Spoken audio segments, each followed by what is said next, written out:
It might not be my favorite tournament, but that doesn't mean we're not still going to talk about it. It's the official ticket preview here on Virtual Courtside with Dirk and Harris. I'm Harris. That's Dirk. Dirk, I want to congratulate you because while the gameplay was good, I think you and JT somehow single-handedly made the ticket more interesting with your incredible broadcasting. So congratulations. You brought the ticket home. How does that feel? The second best ticket of all time. Second Already. best? Okay. Has to be. What was the second best before this?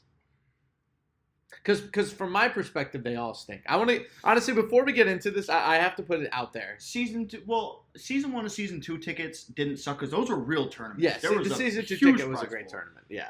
Every ticket after that is the shit ones where they were like what the tournament's made for is like anybody who's Where like was not the in the Season playoffs. 2 ticket? Orlando. It was Orlando, right? That was when Warriors Gaming Squad won, and the That's right. My birthday was during the ticket. That's when they celebrated my birthday. The broadcast team cut the broadcast before I could announce Beast Move as the MVP of the ticket, and they had to go live again. Back to me, and then we could announce it. But I'm not like a hugely opposed to when everyone's trying. I feel like there was a lot of teams that are actually trying this time around. Yes, there are some different variations of lineups, and it still was able to like remain competitive in some type of way. But that was the one thing that stuck out to me is that night I was like, wow, these are actually like good games. It's not like this shitty, boring, like, oh my god, no one can do anything. They were like all highly competitive and like all for good reason. So that's why I liked it so much. And the Nets comeback I still think is probably one of the best ticket comebacks of all time that I could think of. At least like one that's they're not even like that felt like something where they just clinched playoffs. To me, it was the ticket comeback. Like I can't remember any other like iconic comebacks in that fashion that saved their season. There was the Cavs one in Orlando for the ticket, but like that was when the ticket didn't have like a whole lot of meaning. That was just a normal comeback. That wasn't to save their season. But that was like I think. I guess at that point though, the Cavs probably were pretty close to not making the playoffs. That was probably a pretty big game for them. They were down by like I think like 15. Their comeback was like 2 minutes left in the fourth quarter, overcame like fucking 15 points, some crazy shit like that. But this one was definitely like the most iconic one for a team who like our expectations for them coming in were pretty high. Didn't do anything all year, and then they stayed alive, which is sad enough. It was against a Hornets team who were like, don't know what to fucking expect, but they looked probably they're playing good ball. They looked the best they did all year. They're playing great defense. The lineup switches that they had. So it was a fun ticket. I think it was a little extra drive of energy for it to try to keep like the morale and everything up because so many people OGs watch the ticket a lot. I've noticed that when we post the ticket, there's a lot of people from the people love it. It's funny. The people love the ticket, which is funny because I can't stand the ticket. I've made my disdain for this tournament known. I don't like this format. I think it's annoying that we give all the losers a chance to win. I feel like we should do this like the play-in tournament, where you do like 7 versus 8, 9 versus 10, and then the loser of 7 versus 8 plays the winner of 9 versus 10. So like the 9 and 10 teams have to win 2 games, the 7 or 8 seeds only have to win 1 game. You know what I mean? Like to me, I'm kind of surprised it never because like I'm surprised we don't do it like the play-in tournament because I think the play-in tournament is a better structure than if people can't put 2 and 2 together. Our tournament structures came, and we were talking with BD about it. They kind of used the 2K League as an experimental period to implement to the actual NBA. So I'm kind of surprised that we didn't take that part of it. I think if you were to redo the ticket, I don't think you would have all the teams in it. I think you would probably do less teams, more games. But again, people look. Here's the thing. At the end of the day, the audience likes the ticket. So my personal opinions about it don't matter. I wasn't put on air for that Tuesday night. And I think that was the right call. My negative energy definitely would have dampened the mood. We like best of ones. We like best of ones. Honestly, I think that's really what it is. That the best of ones is fantastic whenever we get it. But what a moment for Nets GC. It has been a brutal season for them. I'm not even going to sugarcoat it. It's been brutal for them. Yeah. Like they had the great slam. And then they've just completely imploded as a team. They tried this walnut on a popper thing. It just didn't work. Their defense wasn't working. Reed wasn't getting the ball enough. Greens was putting up a ton of volume, but the efficiency was a little bit less. They just didn't have the offense. I mean, Streets was their second leading scorer in a lot of the games if you look over their game logs. But that shot from Greens, man, I think it's going to go down as one of the best shots in 2K League history. Like, I can't think of... first of all, a deeper buzzer beater to win. 34 feet. 34 feet. I can't remember a deeper one. I can't remember a shot like that to, like, win the game. We don't have a lot of buzzer beaters to win. It's a pretty rare one. The only one I remember was, like, didn't Ohio hit, like, a crazy buzzer beater when he was a member of the Lakers? Or did he miss one? I don't remember. I just remember there's some iconic play with Ohio. Well, like, especially if we just look at this year, because, I mean, there's so many games that have gone by. Like, it's so hard to look back and, like, oh, like, this is, like, the best buzzer beater of all time. Because, like, I put, like, when I think of buzzer beaters in the league, first thing I think of is Grant Monster's fade shot in the corner that we thought was a 3 but was a 2. But, like, other than that, it's really hard to pinpoint an exact one. It was a great shot because, like, even on this year's league build, it's really hard to hit shots with takeover from that deep. It's like, impossible. No one's been able to do it. So that's why even when the shot went up, I was like watching. I was like, no way, right? Because it was a line drive. Like that was a really weird angle shot. So it was good for it to go in and to be the bearer of bad news. That shot absolutely means nothing if they don't win tomorrow. I know. So that's the tough part about it. You had an iconic That's not true. moment, It means something to me because you got honestly, we've been dying for like a great 5v5 call. It's funny. We've had 2 back-to-back. We had mine on the boot put back dunk. Yeah. Where I said Holy Moses and they cut it out of all the replays, which is not nice. Holy Moses is a great call. And then obviously your amazing one for the green. So we had a pretty dry 5v5 season, and then all of a sudden back-to-back weeks. Or I guess, is it back-to-back weeks? Did that boot dunk happen last week? No, it's 2 weeks ago. Yeah, that was the last week of group play. So I try to get 2 and 3 weeks. Who's the soccer commentator? Everyone likes Peter Drury. Mm-hmm. Where's the story? The little man from Argentina. Yeah. But it was nice. It was because like the games were good, but like, we needed a big moment. And plus, after watching all year of the worst late game execution known to mankind, we finally had somebody like I don't know how I honestly.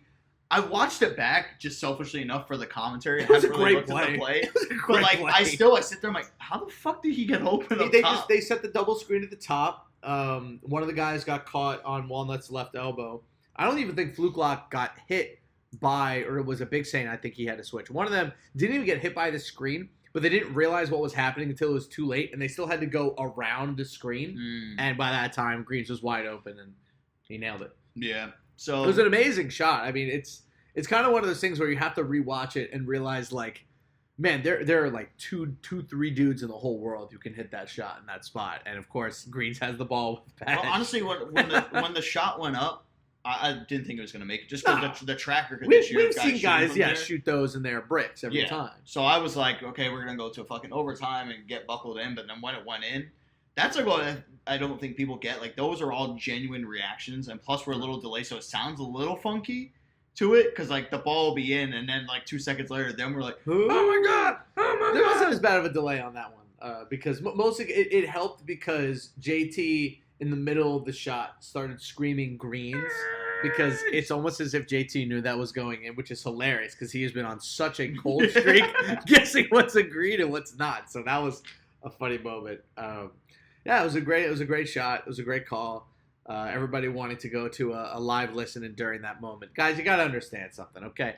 We give you guys a lot of double listen-ins, especially in big spots. But y'all got to give us the game winners. We don't ask for much as broadcasters. We just ask, but like, man, you got to let us call the game winners. That's all we got. I don't message people much. But I saw Cooks as one of the people spamming. And me and Cooks DM like during the season and stuff. But I said, we're not going to a fucking listen-in. Stop like spamming for it. Like these are game-winning situations. Nobody wants to have a listen-in of, say, for example, in that game-winning situation, the Hornets. They just get scored on.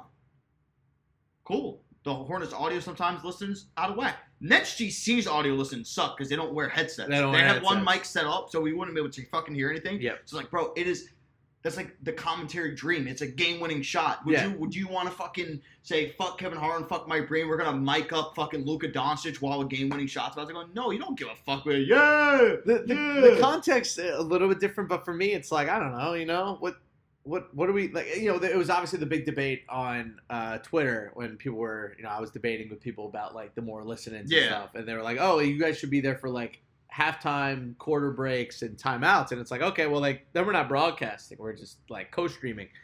I don't know, more listening. I feel like I'll say this: I feel like people would get sick of listenings really quickly.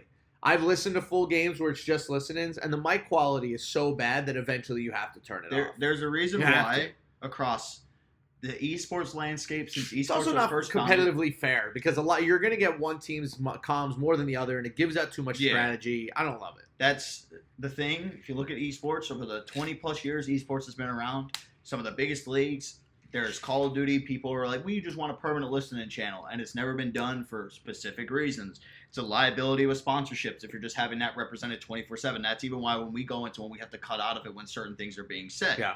That all it takes is one person saying, this fucking game sucks. All right, cool. You just ruined the fucking listening for the rest of the night. Get out of listening. So we're also been told by teams so many times over the years to not do listen-ins during timeouts. Yeah. They hate it when we do listen-ins during timeouts. Yeah, that's why, like, I mean, the listen-ins are fun, but yeah, at the same time, it's there's. I mean, come on, guys! You had the #1 2K League broadcaster about to call a huge game-winning shot after a 15-point fourth quarter comeback. What you want? You want like Green's muted audio? He's not gonna scream. Does Green's talk? I don't think I've ever heard him say a word. So yeah, I don't know about that one, Chief. Yeah, I can understand why people want the listens, but listeners don't pay for the fucking sponsors. No, they don't. Listeners they're not gonna go. Wilson bonded by ball followed 76er being doing that shit. It's just, this game fucking sucks. Sponsored by Wilson. That's why they're bonded by ball. This game is so cheeks, bonded by ball. Can you just imagine we tell players, like, guys, if we're going to do listening for the whole time, you need to hit these sponsor reads. So they sit there, they're like, it's the Warriors. Yes. It's the Warriors in the finals are about to win the championship. We do a listening. Mama, that man said, man, we won again. Now all this money I'm going to get, I can start to plant with SoFi. Like, give them sponsor reads during the games. Like, yeah, you guys gotta fucking do them. Oh my god, I'd love to see players try to do sponsor reads in the middle of games while also trying to play at the same time. They're like, circle, circle, circle. Sponsored by SoFi. Let's take a zoom in. Who is in your financial circle? Presented by SoFi. Oh man! All right, we're done with our shenanigans. Maybe one day we can all have a league with no broadcasters and just listen-ins, and you guys will turn the audio off after 10 minutes. Okay, let's talk about the actual matchups. Bless you. Thank you. We got the Nets versus Gen G. What are you looking for? You want some notes? Yeah. Gen G versus the Nets, and on the other side you have Lakers versus Kings. We did not really talk about the Western Conference ticket group stage, group day. Not nearly as interesting. I think here's what we learned.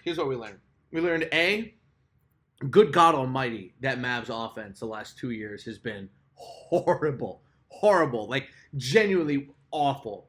And it's not even just like a Cap thing or a Kenny thing. Like genuinely, that whole team for 2 years has been a disaster fest offensively. Like they brought in Reese to God, and I don't think their points per game as a team moved, which is a crazy thing to say. That Mavs offense was awful. Claude, for me, is going to get my second place for most improved vote. And if there's justice in the world, he should also get onto the All 2K League second team because he is probably the second best point guard in the league. But the Blazers are just so bad that it's hard to focus on. By the way, did you listen to his comments in the speakeasy? No, I'm going to be honest with you. I can't stay in the speakeasy for longer than like 2 minutes because someone just said some stupid shit. And I'm like, why the fuck are these people talking? And then I leave.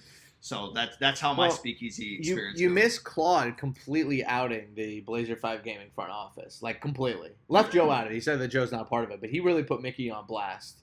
And also, like, the upper echelons of Blazer 5. It was pretty intense. Like, he called him out and said that, like, he called him out about the draft, called him out, like, saying that he's not around the team all the time, saying that he doesn't respond to trade requests, he doesn't do anything, and he's barely with the team on game days. Go Claude! It was very dramatic. It's the first time, I think, really ever that we've had a player, like, outwardly, like, bash their GM like that in an open forum. But to be honest, man, like, he's, obviously, a lot of conversation about, like, what the future of the league is going to be. But, like, if, with however long the league is going to go, like, Claude is going to be one of our best players. And whether that's with the Blazers or not, I think it's good of somebody of his emerging stature to, like, say something. If there's really something going on, it sounds like everybody on the team was affected by it. I mean, I know Chaos had a crazy year. Obviously the guys in the building, U-Bots and Fayez, they all heard what was being said about them, and they also feel like a disservice was done to them because, like, it wasn't fair for them to be put in this situation. So it was very interesting to hear a player talk about it and be so blunt about it. But I'm actually pretty proud of Claude for saying that. I know it's a tough thing to like balance, what's the right way to do it, what's the wrong way to do it. I thought he did it in the right way. Like, sometimes you have to be honest about these things if your livelihood's at stake. I think it's the perfect moment to do it because your season just came to an end.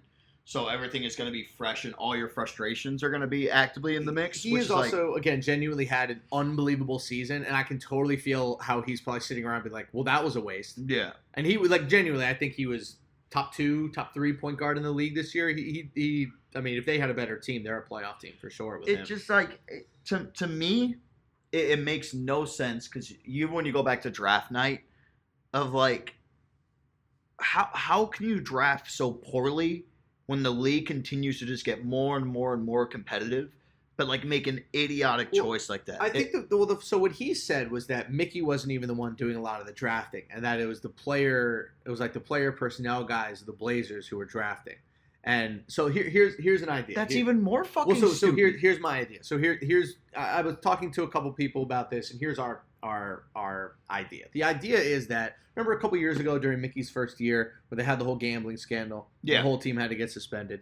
I'm wondering if because of that situation, they were a little bit tighter on the reins with the team putting players together process the last 2 years. And then this year for the draft, since they had such high impact picks, they had, the top 6 pick, they traded back into the first round. They had the late first round pick. I think that the Blazers as a franchise, an NBA franchise, was like, all right, we're just going to do this ourselves. And since they don't really understand the dynamics of the league, they probably drafted off of stuff that doesn't matter because they don't know what they're doing.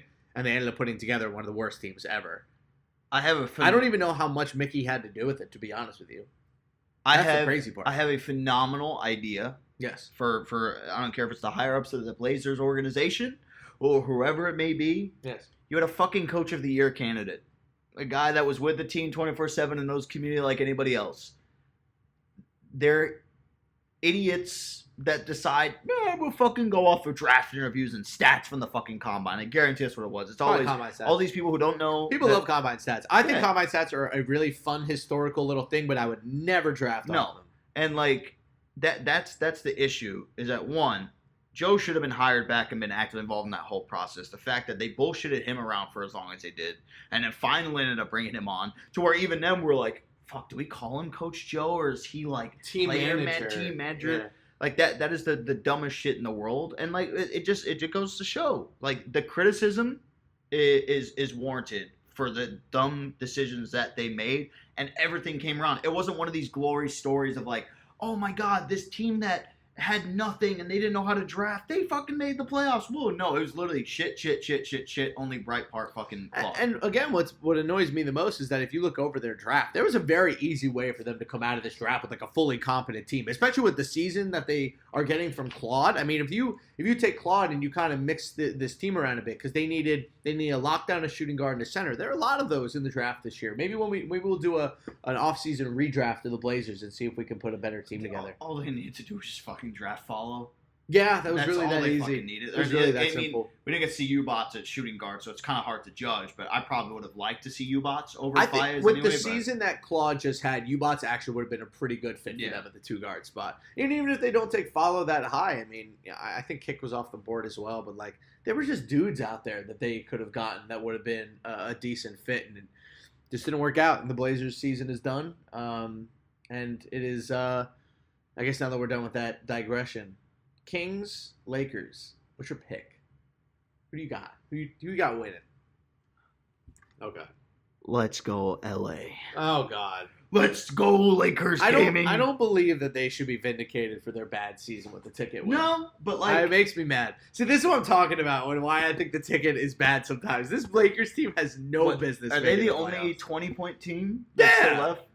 They won 2 games. Now they're gonna make the playoffs because they beat 3 shitty teams. I can't believe it. I can't believe it. I don't understand.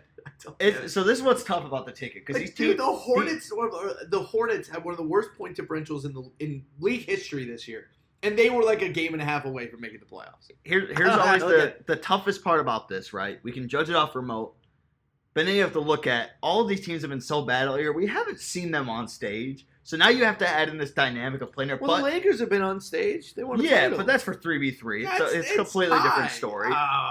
That's a completely different story from 3 to 5. Not. Yes, it is. Adding in those 2 extra seats in the environment. Yeah, maybe if you have like somebody not named Shifty Kai, who hasn't been fucking playing well at all this year, so it's invalidated. 40 against the Mavs. Yeah, good. I'm ticket. not happy. Is that his highest scoring game they've had all 5? This has nothing to do with the Lakers, and I want them to know that they should not take this personally. But I'm sorry, I'm rooting for the Kings. The Kings busted their ass all season to get to a point where they could make the playoffs. They have earned this. They have gritted their fucking teeth. They have fought for this. The ticket don't give a fuck if they you grind fought for it. The ticket and don't the give a shit. Lakers are gonna walk in. 76ers split things they around. They have been so Trey was bad. playing better. No, they've been so bad all year, and it bothers me that the Lakers are one good game away from making the Lakers are one dynasty average performance. Yeah. Does that not infuriate anybody else? The sports gods are not happy about this. Hey, the scriptwriter says they want a chance for a 3v3 and 5v5 champion in the same year.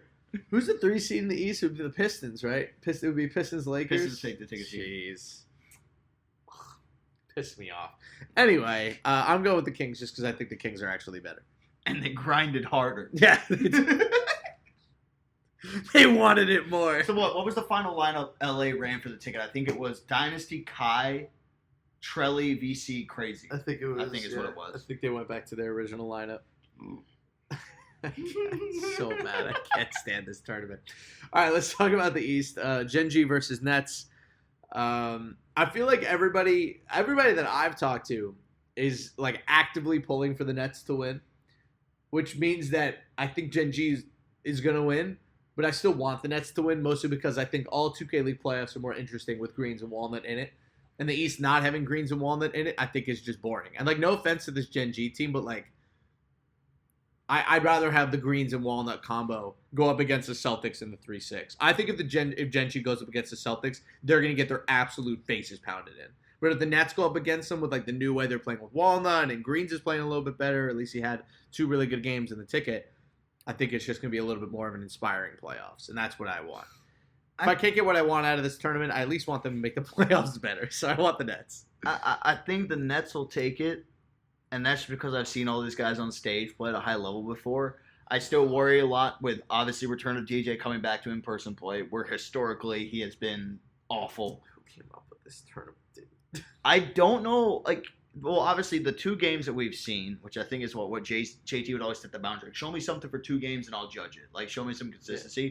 Their defense, in terms of what they were limiting their opponents to, like, improved by 20 points by making that switch. There was, the Sixers and Magic they beat? And, yeah.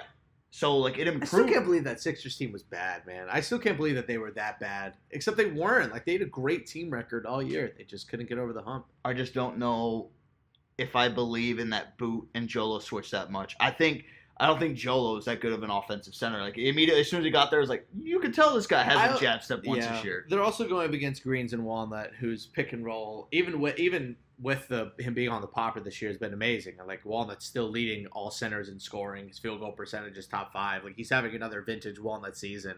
And now that he's back on the inside, he's got the jab step down, too. Yeah. Like, we've seen him monster all year. I don't know. I think if the Nets actually do get through, I could see them making a run. Like, if they win the ticket and they're able to beat the Celtics in round 1, they would probably get the 1 seed, get the Heat in round 1. Yeah. And if you look at the teams that have been able to beat the Heat, it's been the ones who slow you down with elite point guard play, and you get enough rebounds at center that you just kind of you don't let them get out in the break, you don't let them get those outlet passes and those wide open threes coming off of rebounds. So. Yeah, I don't know. I think the Nets are actually they're a good matchup for the rest of the East. They just have to not go back to sucking. Because they've had a lot of times this year where, like, they've been in games, but they're just simply not good enough to win those games. But who knows, you never know. The ticket gives a lot of teams new life. I mean, that's what we thought about the Knicks last year, and then all of a sudden they ended up in the Eastern Conference Finals. You could argue that they should have been in the finals. But that NBL team, by the time we got last year, was amazing. They were locked in. I got Lakers, Nets. You have... I got Kings Nets. I really want the Kings to win. I just man, it's the Kings, they've done it the right way, man. They rebuilt through the draft. They built around a veteran in Carey. They didn't give up on Bray. They gave Bray another season. He's been great the second half of the year. And then there's the Lakers, man. And all this for Dynasty to pop off for 20. All this for Dynasty go for 20 and 10, and for the Lakers to win by 7. It's gonna be hilarious, like, when it goes on stage. That's the good part about this, is that every game is played on stage. So we don't have to worry about, like, a little side room. I don't know. if the Kings are listening to this. I don't know if they listen to our podcast. I'm just saying this right now. Score. It is legacy game time. You have been kind of doidling all year. Like, sometimes you look good. Sometimes you look crap. Sometimes you're somewhere in the middle. It's been an okay rookie season for him. It's time. You were the number 4 overall pick. They have you with a 1-game playoff against Shifty Kai to make the playoffs. Show up. Or show up or you're a bust. How about that? Show up or you are picked up by the number 4 overall pick, bust curse. Because like that, this is the game they drafted you for. They didn't draft you for some cute 3v3 series. They didn't draft you for a couple of group stage games in the tip-off. No, sir. We all knew that the Kings were going to be in the ticket. And they've gotten you, Mr. number 4 overall pick, to this spot. It's score time. Win the game. Beat the Lakers. Restore balance to the force. Because we can't let this Lakers team get in the playoffs. They don't deserve it. They went 2-10. Why do we have this tournament? Why? They're 2-10. Why do they get another chance? 2-10, but 2-0 in the team. Oh, it's so bad. I don't get it. I hope they don't make me do team intros for the ticket. I don't think I had to. No, I did. I think I did last year. No. Oh, no. Did I? I think you did. Oh, fuck. Did we do walkouts for the ticket? I don't know. Did we? Oh, yeah, we did walkouts last year. I'm such a clown. I'm sorry, listeners. That might be my one thing. I go into our meeting tomorrow. I'm like, hey, can we just when the finals is ready, can we just go into it? I don't want to. The ticket is fun. We give it so much respect. Like we'll have coaches and players out there who are like, yeah, but I made the playoff through the ticket. Like that's supposed to earn them legacy points, and it doesn't. It lowers your legacy in my book. Like Kai having to make the playoffs through the ticket, notched him down. Put them down a couple notches in the all-time GOAT book, man. It's gross. I'm gonna have to go back and look at last year's broadcast to get question ideas because it's so hard to ask 5 people questions about you made the playoffs. You also got $1,000. How much money? How much is it? $5,000. It's $1,000 per. Dude. After teams cuts, taxes, you're probably left with like $500. Yeah, it's like one nice night out in DC, or maybe a couple of Uber Eats gift cards. That's another thing. Is like, well, you get to stay in DC for you don't have to travel home. Is that? I guess everybody's staying for a couple more days. All right, before we go, should I wait to publicize who I picked for awards, or should I do it now? Because the vote, or at least our internal vote's closed. Yeah, our internal vote's closed. Let's hear it. MVP. Okay, so my MVP pick ended up being CB13. Okay. I was close to doing Ant because his stats this year are just outrageous. But I went with CB. I think he's been the best player on the best team. I didn't even announce all mine either. I only said my MVP last podcast. Yeah. Okay, so we had the same MVP. Yep. DPOY. DPOY. I went with Cease. His performance in both finals was probably the best power forward defensive performances we've seen all year. I think I picked. I went Cease and then DT. DT and Cease. There you go. Okay. Yeah. So I figured it'd be those two in a combination with other ones. DT got on my list because he led the league in steals and blocks this year, but they didn't play a single game on stage, so it's kind of hard for me to judge. DT's a great stage player, so he still gets on the list, but I went Cease 1, DT 2. MIP. Claude. So good. I went Saucy then Claude. Saucy Claude were my 2. I think I did the opposite. I think I went Claude Saucy. Oh, okay. Coach of the year. Famous. I went Famous too. I heavily considered Len because I don't think we give him credit enough for what he's been able to do with this team. They are better. I feel so bad for him after they won the tip-off. He tweeted something and people were just bashing him. Yeah. Why the fuck are you tweeting like this? It's crazy. They act like he doesn't do anything, and it's not. We hear him do things all the time. Like we just have to. If you guys actually paid attention during the Warriors listenings, you guys want more listenings that you don't pay attention during them, you'll hear him talk. Yeah, I think it's definitely tough because you have to look at the historic run the Warriors are on and that success.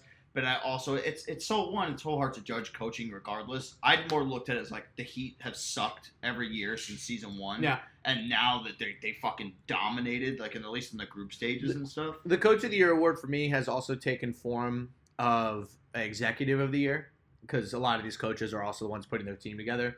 And if you're kind of combining the Executive of the Year award and Coach of the Year award, it has to be. Yeah. It has to be Famous for the Maddie trade, for the Tay pick, for moving Kai officially to the 2-guard spot. Okay, so that's MVP, DPOY, MIP, Coach of the Year. I won't be able to tell you what I put for all NBA first, second, defensive. I can tell you first team. So my first team, I went CB13, Kai.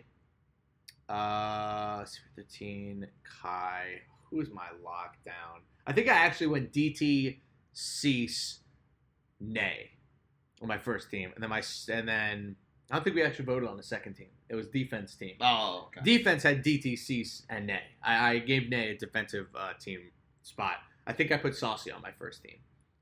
I have this. See, I took screenshots of this. They're on my home computer, so I was planning on doing a stream. And then fan engagement. Who do you vote for? Raptors. No? I voted for the Raptors. I think I did. They do the best. I wanted to do the Bucks because the Bucks paid me to go out. Yeah. And I was like, fuck yes, the team investing in broadcasters. Oh. Love that. But the Raptors just always do everything right. Rookie of the year. I might surprise you with my 2 votes actually. I went with Mana Benzo. I went Benzo Iggy Mo. Oh. I think we even talked enough about how Iggy Mo went from benched as the number 5 pick to maybe one of the 5 best power forwards in the world this year. I mean, he's been unbelievable for the T-Wolves. Like, defensively, I think there are still things that he's figuring out because the league is really hard and very unforgiving. But, like, his offensive game is unreal. And he makes some huge defensive swing plays when they really need him to. So Iggy Mo got the second place for me. That'd be tough to win as a power forward. Yeah. All rookie team, I think I went Benzo, Tutok, Iggy Mo, Mana. I put it for lockdown. I forget. I don't think there was really. Oh, I went Jay Bula. I think that's probably similar to mine. Yeah. I can't imagine that people had too crazy of like differences when it came to the all rookie team. No, that was like if you wanted to put score instead of Tutok, I don't think I would harass you too much. I actually think I don't know if it's Tutok's fault that he was disappointing at 5s this year, but he's a chance for big playoffs. But I feel like honestly the way that they play ended up hurting him more than it helped him. Yeah. I feel like if he was on a more classic shooting guard team, that he would have been a whole lot better. Oh baby! Wow, that was gross. That was nice. I might actually have to edit that out. Okay. The Diet Coke, baby. All right, so you have Nets Lakers. I have Nets Kings. Who do you have winning the ticket? Oh fuck! See that? Don't say it. That I just don't give a fuck about who wins. So I'll go the Lakers. No. Oh. That is like the one thing. Like I will hype all this up and be like, because the one thing that I always portray to people, like, yes, there's a small price, $5,000.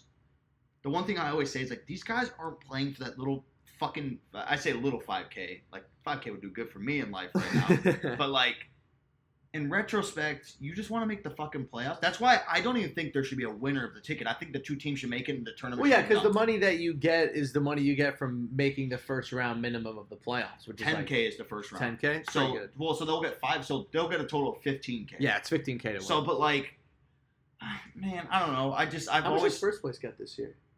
600. So the prize pool's total 900K. Yeah. I think first place is 600. Wow. No. 450. Okay. Let me see. You know what I actually used? What? My season primer sheet. Oh, you used your League Ops primer Which sheet? is really confusing because there are things like a little Excel spreadsheet, and instead of it saying 450K, it says $450. And I'm just like, I'm gonna officially declare that $450. I'm gonna officially declare that these are the things. So let's see. All your hard work and sacrifice for $450. So it is. I'm very excited for the 2K League playoffs. It's 450K, 180K, 70,000, 70,000, 22,500 for 5th, 6th, 7th, and 8th, and then 9 through 12th is 10K. Wow, so it's a 270K 2K series for the finals. Huh? Yep. Wow. Prize pool dropped 100K from last year. Damn. Because last year I think it was $1 million. Yeah. And first place took home 600K last year. I know that for a fact. Wow. But yeah. That's a hit. That's an extra, what, 30K a guy? Yep. That's painful. Really. All right. Have any other comments about the ticket, Dirk? I love the ticket. I'm excited for the ticket to be over, for us to get to the real playoffs next week. We'll do a live episode on Monday night. We'll do playoff preview. We have to have Big Face on. He's been asking to get on the podcast. He was supposed to get on this one, but I'm lazy. I don't know if I could say this or not. What?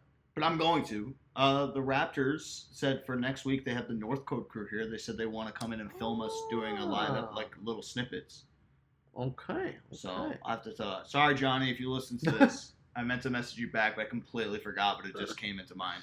Well, then perfect. We will invite them to my dingy hotel room. As long as they bring me in a Signia jersey. I thought you would want cleats, like Toronto FC. Raptors uprising don't have cleats. Well, Toronto FC does. They don't have cleats. I mean, they have a boot room. They do. Their equipment manager. Yeah, just have them steal. Equipment manager named Steal and Sine's cleats. That's what you'll do. Oh, not a bad idea. All right, we're out. Peace. Bye.